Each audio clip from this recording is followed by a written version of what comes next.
Wazam, Alpha. How you doing, dog? I am blessed, looking cute, looking clean, looking sexy. Dog. What Yeah, we do? yeah. Trey told me to make sure I shout you out like that. So you got to say Wazam Alpha. So he said you get a kick out of it. So here we are.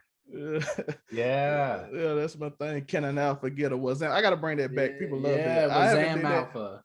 I haven't did that in a minute. Can I alpha Yeah. get a Wazam? Yeah, yeah. Bring it back. I like that. He was telling me about it. And I was like, I like that. I'm definitely trying to work it into our podcast that we just recorded, but I couldn't find a time, but I got it now. Yeah, now it's looking cute, looking clean, looking sexy, but I can still get that. Can I alpha get a Wazam? Yeah. Cause used to the whole comment section, just start saying Wazam. I'm like, Yeah, okay, okay. I like that. So for those of you who don't know, you can go ahead and give yourself a little introduction of who you are real quick. It is La Alpha Zelmae, owner of Overall 99 Media, aka Overall 99 Entertainment LLC in Mississippi, and Overall 99 Media in Texas. So it's official business, and we're a media company. I'm doing all kind of different shows, and right now I'm running all the shows because we're on a short supply, but hopefully we'll get more people running different shows and everything. So Yeah. You're a first-time guest on the Real-ish podcast. Welcome. I appreciate your time. I'm excited to be here. Me and Sam got that good chemistry. I can feel Yeah, it. that first one was recorded 2 nights ago. It went really well, I think. That should be coming out here soon on his podcast channel, not podcast, his YouTube channel. Or maybe it's all on one channel and you just post the different shows on the same channel, or they all have their own channels? It's all one channel, Overall 99 okay. Media. Yep, Overall okay. 99. And we just recorded for his new, I guess, series is the way to put it out, Zell's Theory, a little bit on conspiracy theories. So be looking out for that coming out soon. That's mainly what I kind of want to talk to you about is just the art of podcasting, the discipline of staying consistent, of always putting out content. You got to make sure. That's what I've heard from anybody I've ever talked to about it who's in the content making industry is just, you got to put out content. You have to be consistent, And so I'm trying to, every Tuesday is my thing now. I'm trying to Tuesdays episodes every single Tuesday. And it's, that's kind of like the bare minimum you have to do to gain a following is to be consistent. You can't drop episodes every, 4 or 5 months. And I think I'm going to be able to learn a lot just from talking to you, man. Cause like you said, you've done a lot of these, huh? Yes, I have. I have done podcasts probably over 100 and overall 350 shows. So like I told you earlier before the show, short form does amazing. I haven't done it much. I am finna really get on it on when all my internet situation gets settled with the fiber, but long form, we just be grinding the long form stuff and getting the podcast out, doing multiple shows, trying to like I said, create a media company. I teach people the steps because a lot of people don't know. I teach like the radio style of podcasting. Yeah. Most people don't know. I like to call it something different. You got the anchor, you got the host, you got I call it the color commentator. And that's how you know your order, so everybody don't run over each other. That's if you do a 3-man podcast. So I teach that too, and it's a grind. So yeah. Actually, I don't know, the guy who I recorded with today. He's like my, I don't want to say co-host because this is my podcast, but he's kind of my co-host. He's the person I do the most episodes with. But people don't realize like the effort it takes to edit and record and stuff, and he was talking to me like, yeah, man, I think I should start my own podcast. I'm like, hey, you should do that. But it's a lot more work than just like me calling you in and recording with me, like you're going to have to figure out a lot of stuff on your own. And I thought for myself, at least, that I had a pretty good process down. And then I see stuff that like you make and other people make. And it kind of just makes me realize how amateur and in the infancy stages I am of developing content that's going to be mass digestible. I always just bank on people are going to like what I'm talking about. Like my content's good. That's how I'll get a following. And there's a lot of nuances and stuff that you can add. That's kind of like baseline, like I said, like consistency is baseline. And there's a lot of other things that are like not that hard to do that I'm not even doing yet. And just by talking to you one time and watching the stuff that you're putting out, I got a lot to learn. Excuse me. Yeah. Yeah. So you teach courses on it. Yeah. So yeah, I teach courses. I tell them the first 15 seconds is your introduction to a new person. mm-hmm. Do they like your energy? Do they like how you are? Do they like your vibe? That is important, because just like a job, I tell the students at Tougaloo College, shout out to them, the UCAN Institute for the STEM project. I teach them, the first thing I teach them is, what is the most important thing you will ever do in your life? Your first impression. Yeah. So to get a job, when you do an interview at a job, the first thing you do is, when you meet them, they want to know, the first thing an employer looks at as a business, human resources, business management degree person. First thing you do is, do you fit with the group? More so than your qualification, do you fit with what we're looking for? So when you do certain things, you know your audience, and you make sure you fit with what they do, which is probably why YouTube probably one of my biggest things. I just talked about a situation with Heavenly Control and Griffin. That's the one that did 100 some views. When I talk about other things, don't be as much, but I like to talk about what I like to talk about. Certain shows about certain shows. The restaurant I work at likes to call it culture. If you don't fit in the culture, we don't want you. You know what I'm saying? Like, you can have no experience, but you fit in the culture, we'll make it work. We'll give you the training and stuff to make sure you can get there. So yeah, first impression, dude, is a huge thing, and that's why I got to get a better intro to my podcast, dude, because I don't have anything right now. So that's all part of. If you go back and look at my early shows, they are insanely. My boy sent a picture and look what you learn with lighting and how you put either the light on both sides of your face or it like shines bright. Right now I'm not doing it because I got the gigantic ring light, so it's coming directly, which kind of melts out my skin, but it don't really matter to me because I'm using the webcam, so it kind of drains out my skin. If I were using the camera, this light right here would probably be over here to fade out this, so it evens out and I lower that. So it's little things like that you'll learn after doing.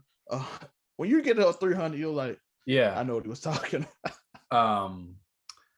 So from end record to being published, how long does your podcast sit on your computer before it's out in the world? Like, do you have a long editing process? Do you hit record and publish? Like, what's it like for you on your end? I do everything through OBS, and then I add sounds, effects, all that stuff at the beginning on my and I try to keep each show different. The energy I told you about the other day, one show is like scripted. It's not completely scripted where we don't know everything. It's just a rundown of what we're gonna do and what we're gonna say. That's called Keeping That 99, where we know what we're gonna say and we don't really deviate to surprise. Then we got What's New 99, which if you look at last Thursday, you'll see my boy randomly get passionate. Out of nowhere, because that's more of a natural show. We just know the two topics we're gonna mainly talk about, and then whatever else we talk about is what we talk about. So I do each show different just to get a different feel. Zell Theory is a different show because I want Zell Theory just to come in without me knowing nothing. So it's all or very little, basically, or me doing my own research and not knowing where you're coming from at all. So I try to keep each show different so you can get that different feel. And Keep It 99 is more of an entertainment show. So when I come in, I say, where the bass at? And then I have this little bass drop that I put underneath, which you won't hear if you're on your phone, because I don't think if you saw it today, Sam, you didn't notice it. But if you in your car will rattle. Okay. So when I say where my bass is, it's fun because most people don't know it. But when they're in their car and it's just start burning out of control, they're gonna be like, "Oh, that's what he's talking about." So I put a big bass drop in it, and the camera shakes, and it just gives a different feel. And you be like, "Oh, this show more fun. The other show is more serious." Zell Theory is fun too, so we try to separate. Are you purposely saying bass instead of bass, or is that the way you say it in Mississippi? Yeah, it's the country thing. So okay, bass is like bass. Okay, I like that. I thought for a second it was a fish dropping on the screen. I thought you having a big ass like Bass Pro Shop like floppy fish dropping down on it. So yeah, okay. I like that though. Bass. I'm gonna start using that. People are like, what the hell are you talking about? I'm from the South too. I mean, I'm from Texas and North Carolina. I don't think I ever heard anybody pronounce it bass. I'm gonna drop that bass. It's that country. It's that Louisiana and that Mississippi. Okay, I like that. I like that a lot. I know it's bass, but it's just fun to say bass. Yeah. Bass don't hit the same with. I can't do my voice inflection. Yeah, it doesn't hit the same like way. what my bass said don't sound Yeah, like what my bass said. Yeah. I like that. But yeah, dude, there's a lot of, unfortunately, there's a lot of things, there's a lot of work that you put in that people don't notice. You know what I'm saying? Like just like adding the music and stuff. They don't realize that takes time to do. It's like it's not like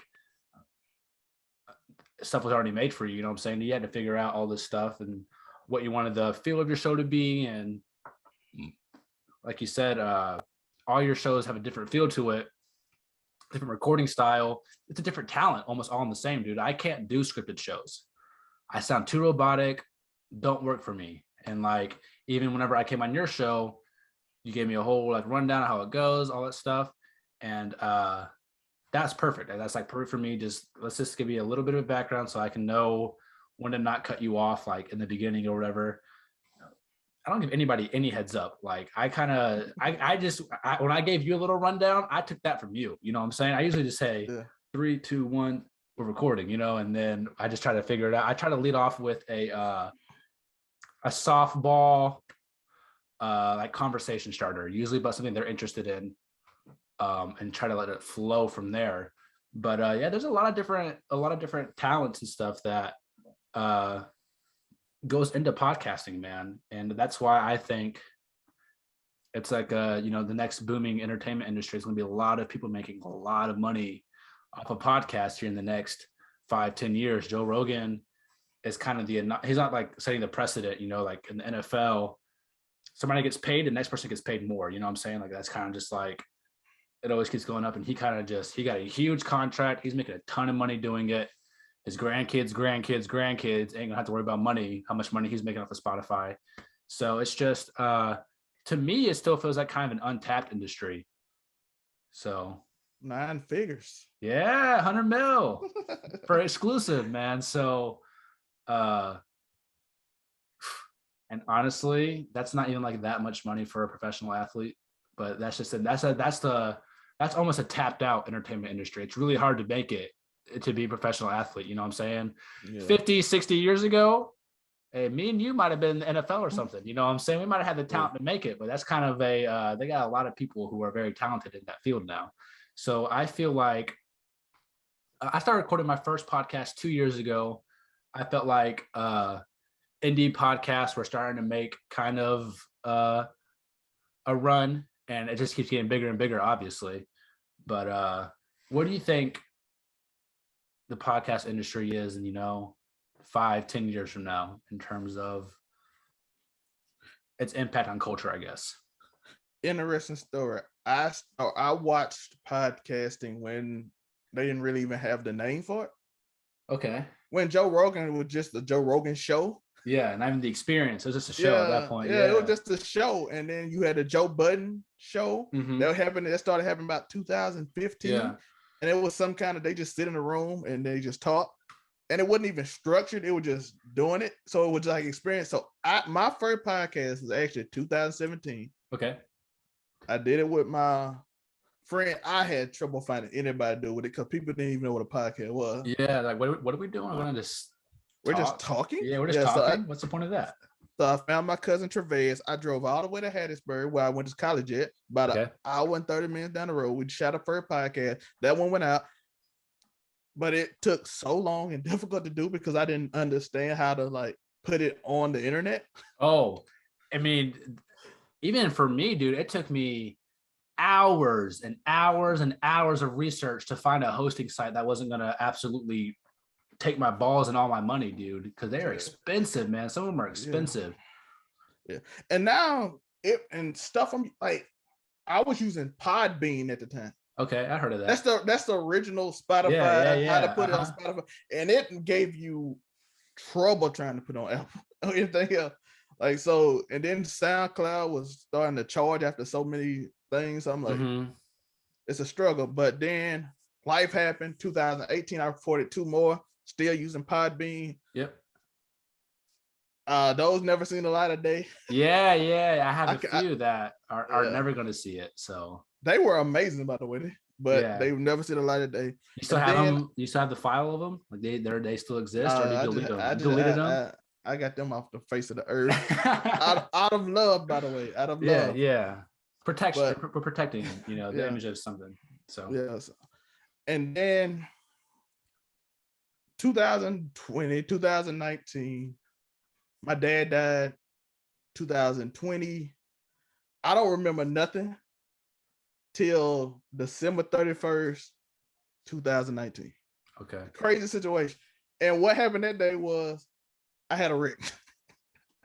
But from June 13th, I'm gonna say that. No, June 11th, June 12th to December 31st. I have no remember what I did. All I know was like a zombie. Yeah. Had that wreck. Next day, screw it, get in the truck, drove to my brother's house, streamed on Twitch. Something to Okay. do. Yeah, okay. I've been doing photography. I know the social media stuff. I was a social media manager. Went out there and basically almost got the job. Well, got one. I almost had an interview with the casino to do the job. Boom, COVID hit. Life stopped, and I'm like, I don't have. Okay, I can't do photography because everything's closed. Yeah. I've been doing nothing for 6 months, but I looked over. I got a webcam and a mic. What can I do with it? There's no way to make money, and I'm broke. Because I can't, like I said, I can't do photography. This is like March. This is the end of March, and it's been since February. And so I got a mic, and I love to talk. So let's do it. Yeah. So I put on them early shows, and essentially that's how this whole thing began. And we're 360. Yeah, and never stopped. That's awesome, dude. Yeah, so that's how that started. And the reason I told this story, going back to your question, because in 2017 I saw where it was going. I look at the news and I'm like, people are gonna hate that sooner or later. Nobody likes it. Nobody's listening to it. Nobody's tuning in. So I saw that in 2017. I'm like, I can have a real conversation with somebody. We can get real opinions than this manufactured. I know it's written on a board. It's coming from the top. Everybody can realize it. Everybody fucking knows, dude. So like I'm seeing it in your eyes because like I said, I had done some moments with radio and politics. So I'm seeing that you're reading off a teleprompter. I'm like, none of this is real. You have writers to set it up. And I'm like, I can have a real conversation with this person. And this is going to blow up because that didn't. Because people are tired of that. Yep. So that's what I think it is. And I think in the boom is news haven't completely gone, but I think it's going to it. And soon, I think 3 or 4 years, I think television gonna pick up on it. So I think they're gonna start hiring regular people to do this. Yep. And it's not gonna be scripted because they're gonna realize this is no longer making money without the orange man pushing crazy narratives that people want to hear that he say. Yep. So that's what I think it's gonna boom. And yeah, I think in the next 5-10 years, man, it's gonna just keep taking the market share of the way people get information, And so I used to I loved like watching YouTube videos and stuff. And whenever I was like 12 or 13 or whatever, I'd post a video on YouTube every once in a while, and it used to take 24 to 48 hours for it to post. Like it was like so nuts how slow it is compared to now. It's like instantly now. But YouTube was kind of 5 years ago, I would have thought, YouTube videos is going to be the way that people like digress from the news and, kind of make their way off the news. And 2017, 2018, I was listening to podcasts every single night going to bed. Listening to sports podcasts, listening to political podcasts, listening to Joe Rogan, just all the time. And I thought, man, like it would be so fun to record a podcast, not to throw shade at, anybody who's, really made it, but I don't think there's anything different from me or you compared to them. You know what I'm saying? Like we got the talent and the content to entertain people. You know what I'm saying? Dude, I don't think like Joe Rogan, like, yeah, he makes $100 million, but I can also talk to people kind of the same way Joe Rogan talk to people. You know, I can keep a conversation going. I can be informed. I can be intriguing. I can be entertaining. So the only difference is kind of opening doors, you know, the opportunities that I can find for myself in order to, I used to really, really want to be a like Stephen A. Smith or like a sports broadcaster. That was like my real goal was to like, I want to be a sports writer or like Colin Cowherd, like talking sports. And then I started recording podcasts with my friends, and it's really a weird thing to say, but it was like the first time I felt like I had genuine conversation in years. It wasn't like chit chat. It wasn't just like looking down at my phone, like as I'm talking to you. It's like we're on the record and I'm gonna put this on the internet. So we better be focused what we're talking about, because we're gonna something stupid and then we're gonna get like canceled or just like anything. Like, so you kind of need to be like focused on the convo. And I haven't had very many focused conversations, you know, since I guess the technology boom. A lot of people just text or you know, send each other videos or memes or something, and nobody really sits down and talks to somebody for 2 hours. You know, I haven't done that forever.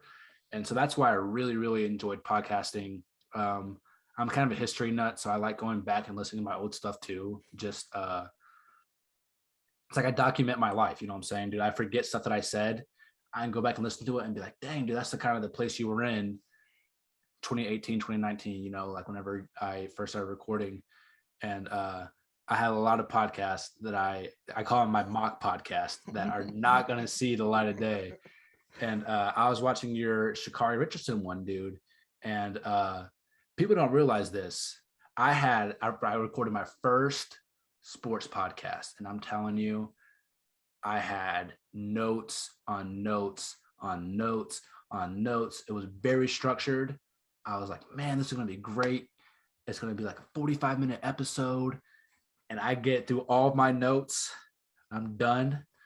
And I look at my timestamp and it's been like 7.5 minutes. I'm like, I just covered a ton of shit for 7.5 minutes. You know, like that's too much stuff for 7 minutes. I didn't like hammer anything. I didn't like emphasize the point. I was literally just like going through it, trying to get through everything.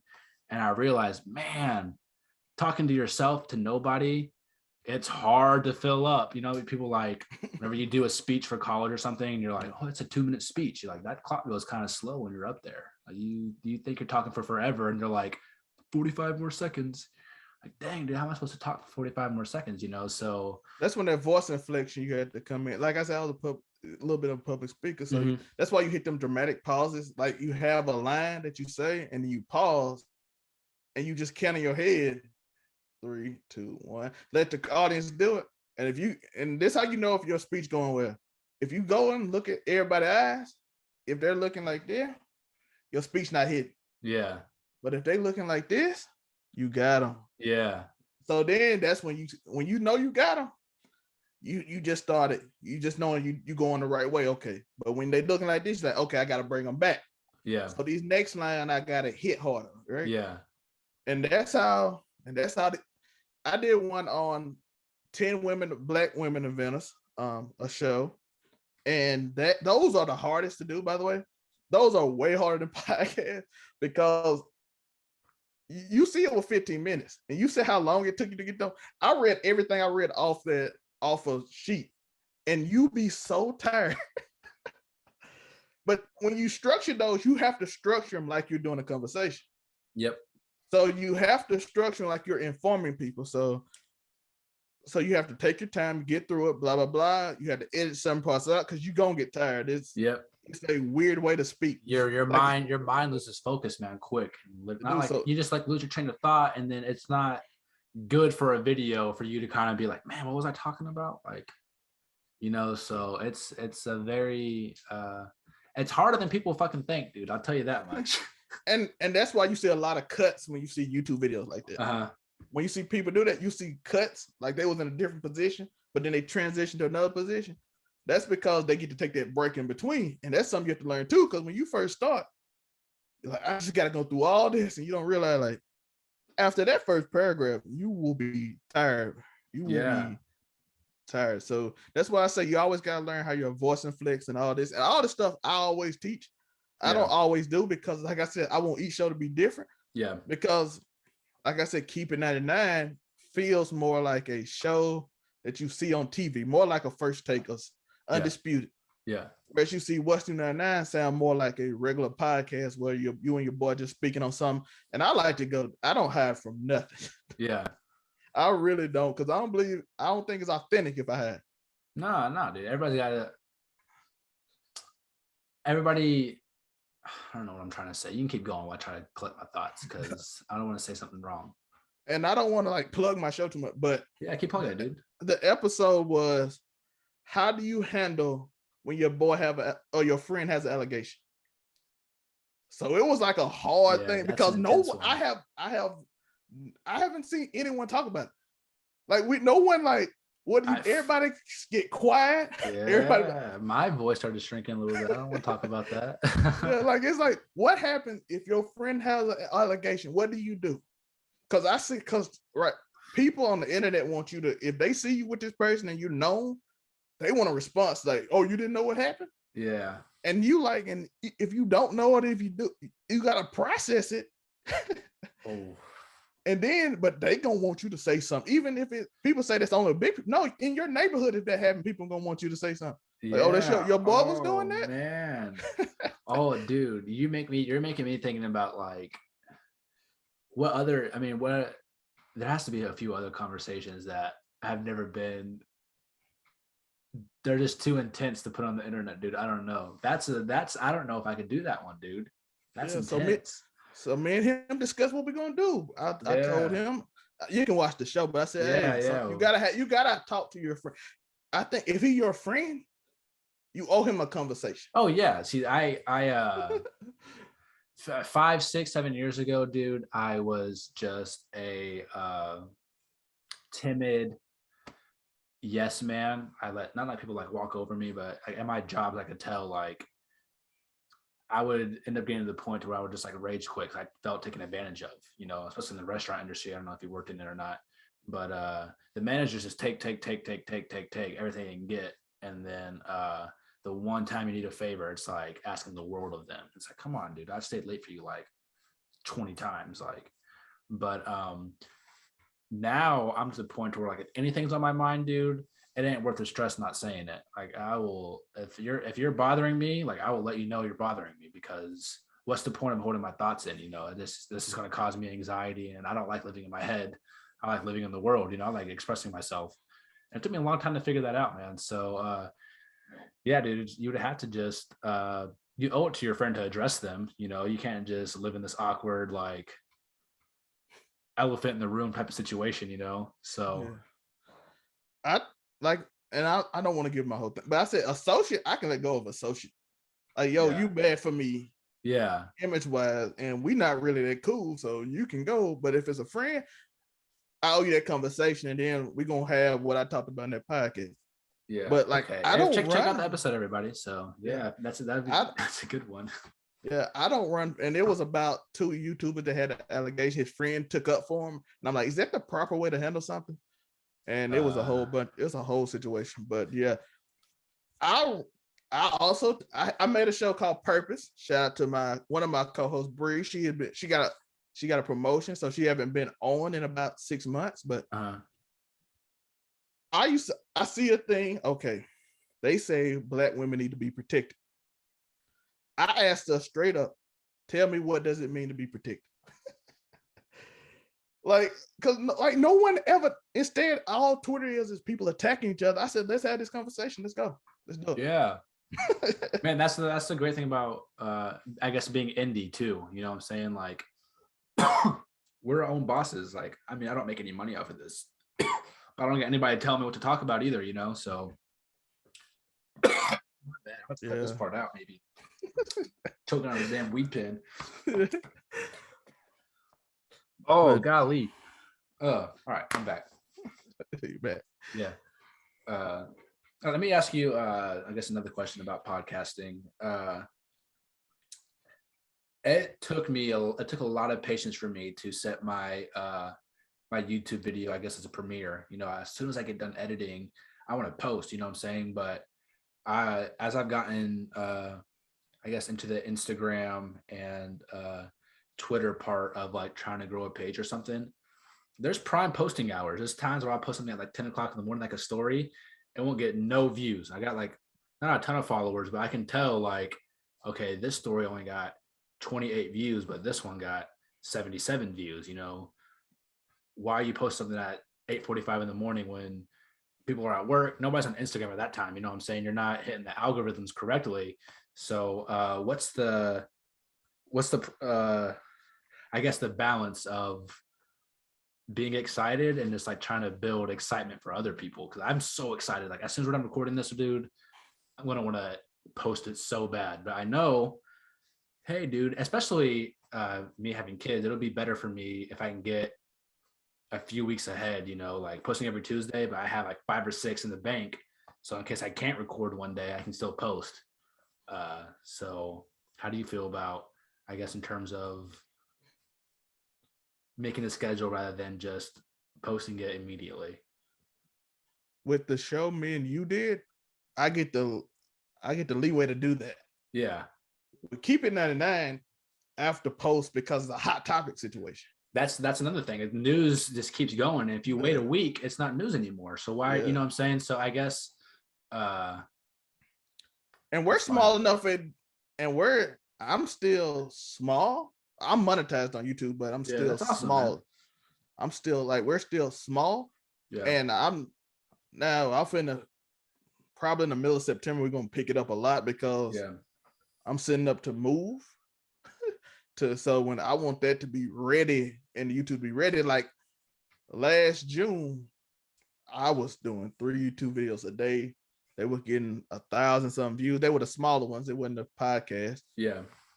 But I'm gonna start getting back to more of that because people want them topics faster. But you have to, the algorithm is so weird.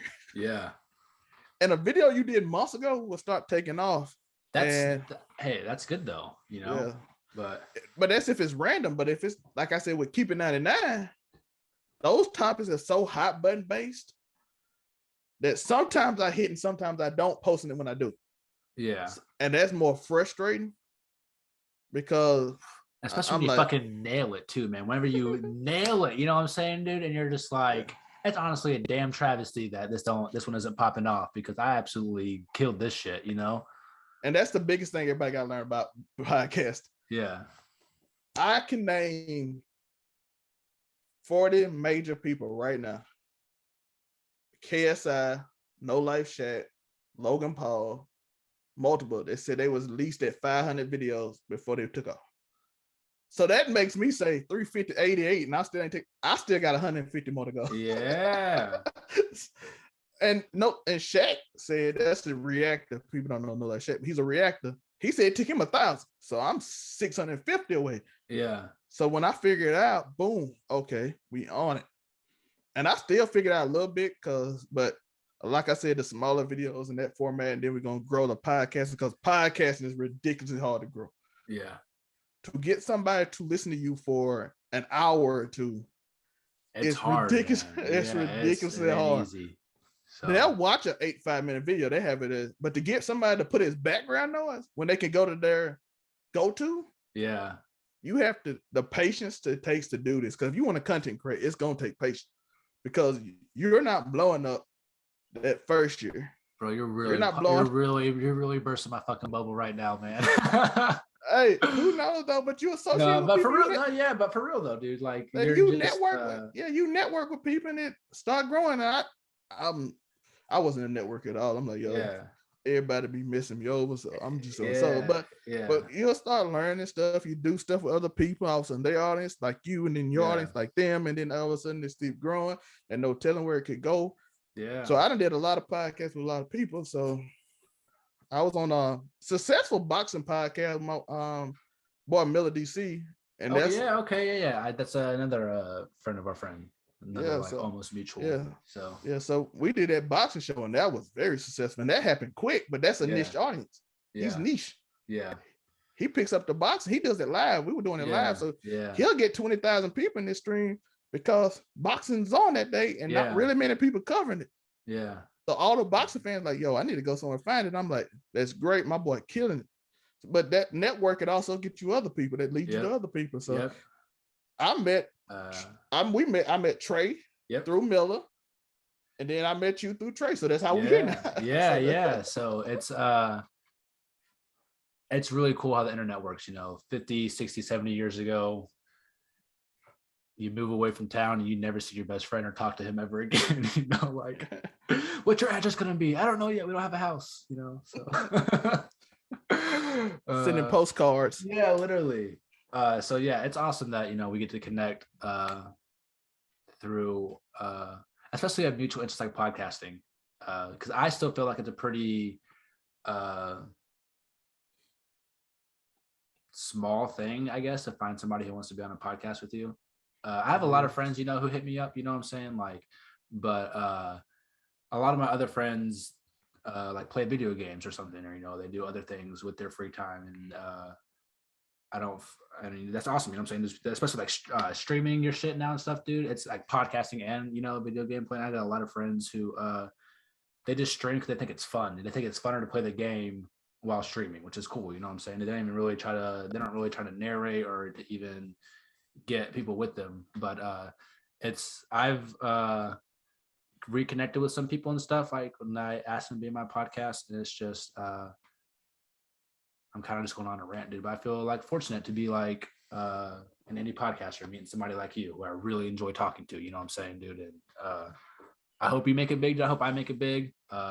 It really encourages me. You burst in my bubble in a sense. I'm like 20 episodes in, and I think I'm really fucking good, dude. You know what I'm saying, dude? I'm not lacking confidence. Like, I think my production quality sucks. You know what I'm saying, dude? But I'm gonna tell you a secret. When I was at 20, I thought I was amazing. Oh, see, now you burst my bubble again. No, I know. But when you at 300, you're gonna be like, oh, I don't even stutter anymore. Yeah, see, that's the stuff that I'm probably not good at, but I know my conversations are captivating enough. You know what I'm saying? Yeah. I know that average Joe Schmo, in Nevada right now could listen to me and you and be like into our conversation. You know what I'm saying? I don't think I'm lacking personality, I guess, or just like connectability. Obviously I think I can get better. You know what I'm saying? There's just but I think our content, not like the perfectionist of it, but I think our content and our personalities are at the point, you know what I'm saying, dude, to where. By the way, I want to say you are amazing for doing 20 of these. There's it's a lot of studying, dude, other people is what it is. Honestly, it's that's the thing that I noticed whenever I did my first solo podcast, and I realized I did 3,000 words in like 8 minutes. I had pages of shit, dude, and I got through it in like 8 minutes, and I'm like, I should probably watch how Colin Cowherd like draws out a point. You know what I'm saying, dude? And now I watch it, I'm like, dude, I get it. You know what I'm saying? You said this one line 10 times in the last 2 minutes, but now that line's in my head. Now I get your point 100%, and you can move on to the next thing, and I'll get that point. You know what I'm saying? As you hammer it home too, rather than me reading everything like a book. I forgot what I said by the end of it. You know what I'm saying? Like, I didn't hammer anything. I didn't drive home the point. I didn't make it captivating. I just gave you a whole bunch of stats and my opinion on it. And that was it. I gave you my opinion once. So, yeah, it's a lot of studying, dude. I feel like that's made me, I'm not saying like, oh yeah, I'm great for 20 episodes, like you said, but I'm telling you, dude, I know I'm not fucking bad at this. I've had some people contact me. I've had some people contact me. So what hosting site do you use to publish your? I use Anchor. You're on Anchor, okay? That's what. So that's the one that I would talk about. The new one that's owned by Spotify. Anchor's owned by Spotify. Yeah. So Anchor is the new one, and it puts it everywhere easily. And I'm thankful for that because 2018 it was rough finding something. No. So have you ever heard of Red Circle? I have. That's a new one too. Yeah, so that's what I use, dude. It took me days to find a free hosting site that didn't have any time restriction limits. All the other ones were, hey, this is free, but you can post 2 hours a month. And I'm like, well, unless you pay $40. Yeah, and I still don't have $40 to pay for a podcast I'm not making money on. You know what I'm saying, dude? Like, I would if I, could find the money, but I got 2 kids, dude. I don't got the money just to self-fund myself. You know what I'm saying? So I saw Anchor. This is when Anchor was. This was like 2 years ago, maybe. So like 2.5 It was years a baby, ago. huh? It was a baby, and it was app based mostly. I feel like I don't think they had a really good web interface. I think it was mostly on your phone. You could like call people in and record and stuff, but I'm not very phone smart. I'm pretty like computer. I can find my way around the computer, and I like the way just computer interface is OS compared to iOS. So I wasn't a huge fan of Anchor, and I started out trying to use both of them, and I never really figured Anchored out. But then Spotify bought them and stuff, and I've only heard good things about it, and a lot of people are using it. But I'm gonna give a quick shout out to Red Circle because that's my streaming site, and that's what that used to be. I used to give myself fake ads, for my intro, kind of like try to make it seem real professional. And that was my go-to. I'd always just shout out to Red Circle. If you need you're trying to start a podcast, Red Circle, free hosting. So I'm gonna tell you the truth. I hate doing ads, but I think I could. I got one on Anchor where they tell me I do like sponsorships. Yeah. And I hate doing those. Yeah. It makes it sound more professional, you know what I'm saying? Because all the other podcasts, with people who are making money, they have like a random ass ad like pop up in the middle of it or in the beginning of it or something. Yeah. So it gives it more like an authentic feel, like this guy listening to isn't doing it from his old bedroom, that's why I'm doing it right now. But yeah, dude, it's I got a long ways to go, and I'm excited though to know that like, hey, dude, you could be 500 episodes in, and then you could really start picking up a following. I try really hard. I'm pretty deep on Mavericks, the Dallas Mavericks Twitter. I've made a lot of good connections just by like, that's like the last like 2 seasons of literally just like responding to every hashtag Mavericks saying, just following people who like talk about the Mavericks and just like trying to start conversations with them. So I have a lot of good, kind of like big followers I interact with, like Mavericks based. And that could be like a niche thing. I really don't want to do like a Mavericks podcast, but my brother, he's always giving me real good advice. He tells me, dude, find your audience and just keep feeding them what they want. You know what I'm saying? Dude, literally find an audience and just give them what they want. Give them what they want. Give them what they want. Find a topic, and if they like the topic, just keep feeding it to them, dude. So that might be something I do one day, I guess. It would be cool to be hired like by the Mavericks to do a podcast by them, but in my free time, I think I got more things I want to talk about than covering every basketball game by them. So yeah. And the thing, that's my biggest problem being niche. Like my rule is I will not cover you more than twice. Yeah. Like I'm like, I get so bored, and by the third or fourth podcast, I'm just not gonna care. Yeah. And I'm gonna phone it in. So the reason I did podcasting so I can do whatever I want. Yeah. So the focus for me is finding out how to get you to connect with me. Yeah. More so than just connecting with a subject that I'm doing. Yeah. And I choose the hard way. I always chose the hard way, regardless. I always say I'm always pick the hardest road. Like I can do this and that and that, and it'll be easier for me. But nah, let's start a business in which, if you know the numbers, 75% like fail after 5 years. But now let's do it that way. Yeah, for real. It's but dude, imagine how awesome the 25% feel for making it, so it's probably the most rewarding thing, like putting your time and effort into something and it succeeding. I'm sure it's devastating, for it to not, but hey, you only fail when you give up. You know what I'm saying, dude? It's only a failure whenever you feel like you failed, I guess. I guess I like losing all your money if you like put it into something would feel like failure, but you could probably even restart from there, man. And it's not over until you kind of say it's over. So the fat lady sings, as they say. I sent my kids at the college that I teach at. I sent them something, and it's a little video, and it said the teacher called Albert Einstein dumb, and said he'll never make it.